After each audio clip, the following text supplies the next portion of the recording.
Mm.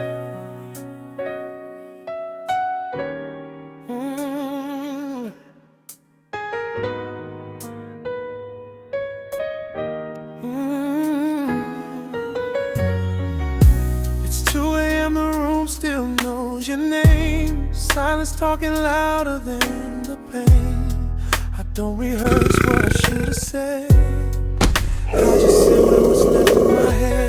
Ashlyn, I was never The Indiana Legal Brief. I was right there every time. Guess steady love don't feel the same. When Justice Commits Crime with special guest Jimmie L, Clayton Jr. You didn't pull, didn't make you choose. I just loved you, honest. Guess that's something you couldn't use. Ashlyn, I'm not chasing where you went.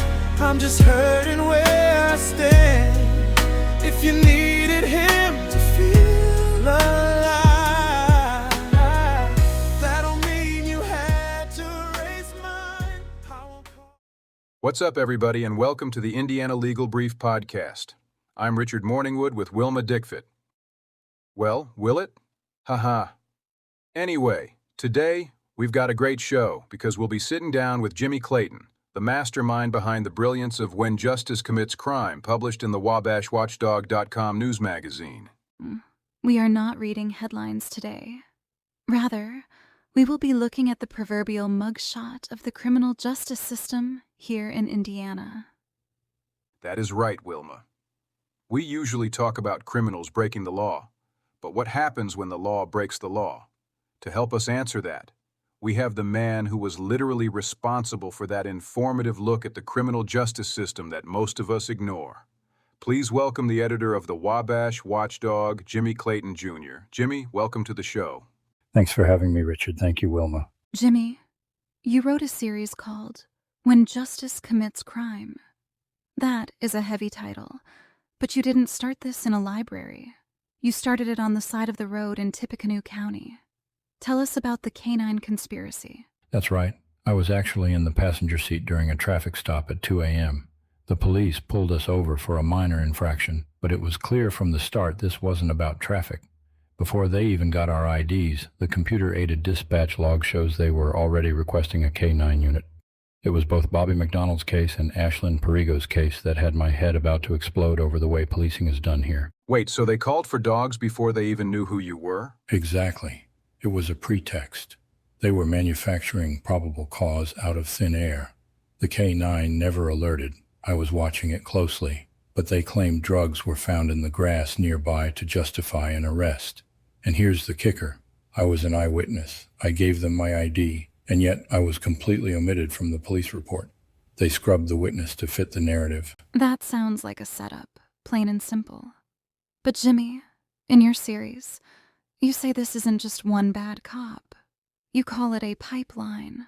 How does that work? It starts with qualified immunity. We think of it as a legal defense for cops, but it's actually a behavioral signal. It tells officers that unless there is a prior case with nearly identical facts, they won't be held personally liable for violating the Constitution. So at the point of contact, restraint becomes optional. They know the system will absorb the mistake rather than correct it. So the cop is shielded. But what happens to the guy who gets arrested? I was reading about this thing you call bail jail. That sounds expensive. It's designed to be. Look at the case of Ashlyn Perigo. She posted her bond, $5,000 surety and $500 cash. She bought her freedom. But the jail kept her locked up for weeks because there was no bed space in the community corrections program the judge ordered her into. Hold on. She paid to get out. And they kept her in because they didn't have a mattress? Essentially, the system converted her release bond into supervised confinement.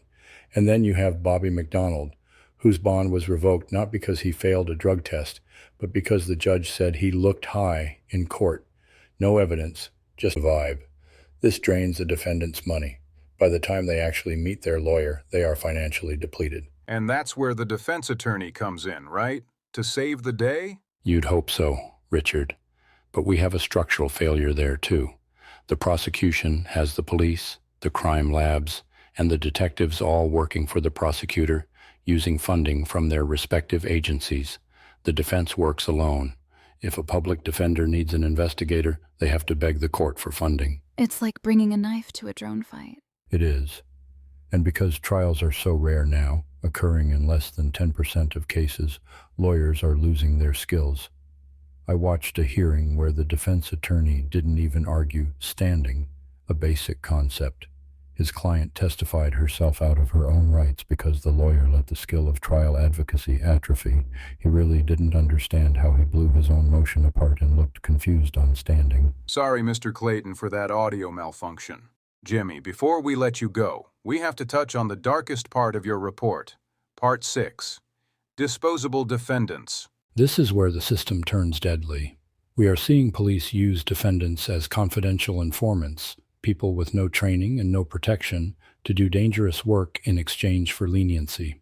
It's so callous to send an addict into a scenario with zero training to do the state's job. It's pathetic, I swear to God. You mentioned a specific case in Indiana? Yes, Matthew Johnson and Christina Dixon. They were found dead in the St. Mary's River after helping police with a drug bust. And in Fort Wayne, there was a $10,000 hit put out on an informant who had warned police he was in danger. The state outsources the risk to these people, but takes none of the responsibility when they get killed. Pause. That is terrifying. Jimmie, final thought. Is the system broken, or is it doing what it's supposed to do? Richard, imagine a city that installs fire alarms but disconnects the water supply. When the building burns, they point to the alarm and say, "See, the system worked." That is our justice system. It strips liberty, avoids trials, and protects the state. It isn't malfunctioning. It is operating exactly as designed. Chilling stuff. Jimmie Clayton, Jr., editor of the Wabash Watchdog. Thank you for exposing the cracks in the foundation. Before you leave, I just may expose my crack. I'll pass. Expose it to Mr. Morningwood. You guys are something else. Do these subjects give you thanks when you shine light on the state's errors? Like Bobby and Ashlyn. Most criminal defendants go through this same nightmare, with no one speaking about any mishandling of their cases. Their own attorneys don't raise hell over violations. I hope Bobby and Ashlyn show you gratitude for the service you did for them by bringing errors in their cases into focus. I filed a complaint with the Indiana Commission on Judicial Qualifications for being offended on how Sandy treated Bobby. On a limited income, he had to pay $500 bail bond on a charge that was bogus, after being abused in jail too. Sandy took that $500 and revoked it. Bobby had to pay $150 sign-on at TCCC and approximately $20 per day being on house arrest.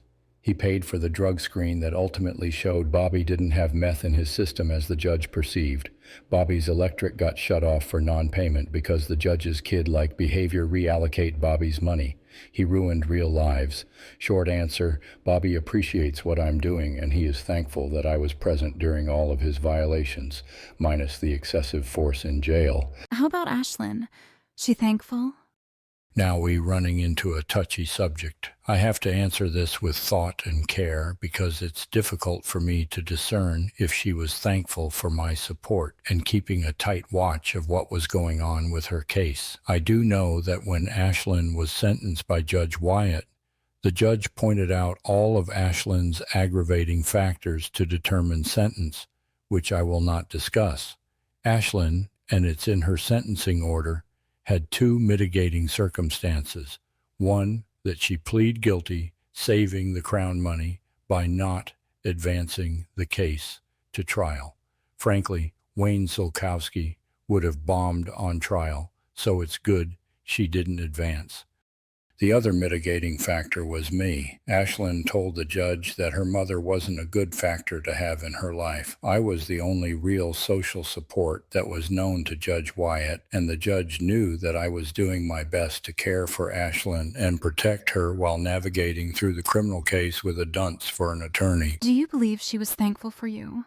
Of course I do. I'm sharper than most of the attorneys practicing in Tippecanoe County. If Wayne would have paid attention to the memorandums that I drafted for him, Ashlyn would be free minus those convictions, but he didn't want an old man to tell him how to effectively represent Ash. He could bomb on his own. I made sure Ashlyn had money and support while in there. The whole case stems from the dysfunction of her and her co-defendant, Jeff Linder, with whom she is in a deep-rooted trauma bond with. No matter how many times he cheated on her, called her a stupid cunt and whore, physically abused her, she still wanted more of that life. I tried every way to get her to break the cycle of abuse. What is it, Wilma? That you hoes like to be mistreated? Why do you gals get bored with affection and attention? Oh, shut up, Dick. I mean, Richard. We like mystery and not knowing what's to come. Unpredictable behavior. I thought that I was Ashlyn's boyfriend. She always had difficulty talking about things. All she had to do was express she wasn't interested in me, and I would have lived with it. No, she came in my room and initiated everything. I did not intend to have a relationship. I had my music and my animations. Here, Wilma, you said females like unpredictable guys and mystery. She ran back and forth between Jeff and I.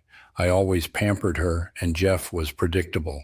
He was going to promise things, changed, and then hold her captive, call her names, leave her home while he goes and dicks down Sarah. Then he comes back and abuses Ashlyn because his Winky couldn't get hard. I nicknamed him Soft Serve. I took her to her first casino and weed dispensary in Michigan. It was magical and poetic justice. We made love for the first time there, and it was on July 4th. I really saw fireworks. Ha ha ha. You two still an item? As stated, Ash has difficulty communicating emotionally. People told me that she was and is using me. At first, she was not. Being in jail, she kept finding ways to talk to Soft Serve. I have a lot of friends. I don't like enemies. Ash told me that she didn't like the way my friend Madison Sheeler told me that she loved me. I was asked not to associate with her. For respect of our relationship, I complied. I asked Ash to do likewise, not talk to Jeff, Labcoat, or Stephen Fisher. She scolded me that I can't tell her who she can be friends with. The double standard bothered me. I can tell the way she looked at me that she had no fondness in her eyes anymore. She had someone else in mind, I suspect. That hurt, but she was acting like she did. Why do bitches do that shady-ass shit, Wilma? Hoes, sluts and drug whores act like that. Real women would be worshipping your tasty schlong. It is tasty, isn't it? What kind of question is that, you thirsty ratchet hoe? Right out the gate, getting out of jail and going to work release, she started fabricating the truth. She was talking to Softy, behind Sarah's back. She had Jeff pick her up at the hospital and run her to TCCC. She lied to me and said her sister Melanie gave her a ride. I knew that was a lie because Mel wants to curb stomp Ash for personal reasons. I knew I was only her financial support at that moment. She told me her cousin, Marcus, was going to get her a job at Sonic. I found out that Ash asked Marcus for money, and she said she would do sexual favors to pay it off. I'm like, what, her cousin? WTF. Marcus told me that Ashlyn wanted to be with me and him. I knew that I never mattered to her then. Marcus knew that I was in love with her. He told me that he refused, and he asked me if I seen Ashlyn lately. I said yes, and she was glowing. He told me that he absolutely does not mess around with fat, obese women, and that Ash was pretty and all, but she was disgusting. He couldn't fuck with her. Ashlyn's distant behavior had me worried, but she told me that she wants me to get a place so she can move in on house arrest. She also said that she couldn't get a pass because her fees need caught up. I got motivated to get a place. I paid $400 to her back fees, and I was hoping to get a few visits. She needed pants, so I told her to tell work release that she was coming here for clothes, where I stay. She did, and I Ubered her here, ate her up good, and Ubered her back. The next day, she said she had no cigarettes. It was her birthday. I bought 2 packs of cigarettes and Ubered them to her. It was $16 there and $18.25 back, $14 for her smokes.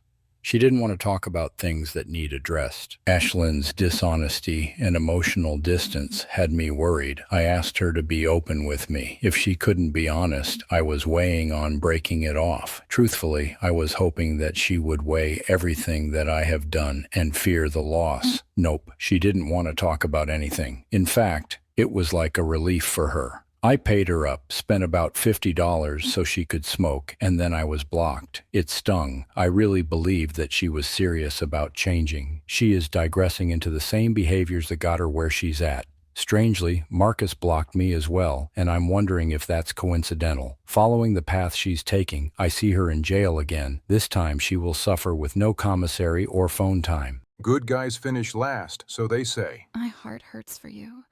What a cunt she is. Are you going to be okay? Yes, I will be okay. It will be so hard to trust another woman. She will never in her life get another man like me. I'm that one in a million. All her future prospects will get hell because they cannot be as attentive as me. She still has time to reflect and make this right. Folks, check out the full series, When Justice Commits Crime, on the Wabash Watchdog. For Wilma Dikfit, I'm Richard Morningwood. Keep your eyes open, because justice might just be committing a crime near you soon. Thanks for watching, folks, and Ashlyn, you should be ashamed.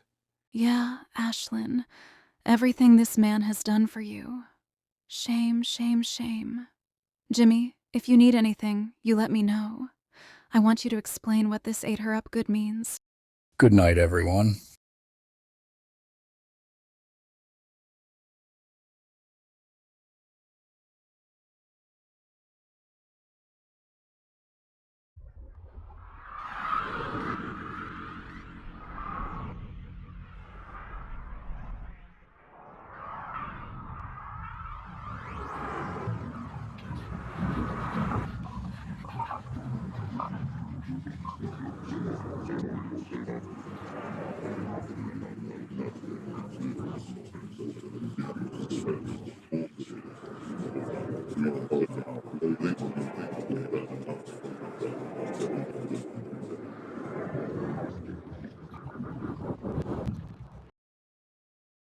In production now, Jimmie tries to understand Ashlyn's sudden breakup, without warning and without discussion.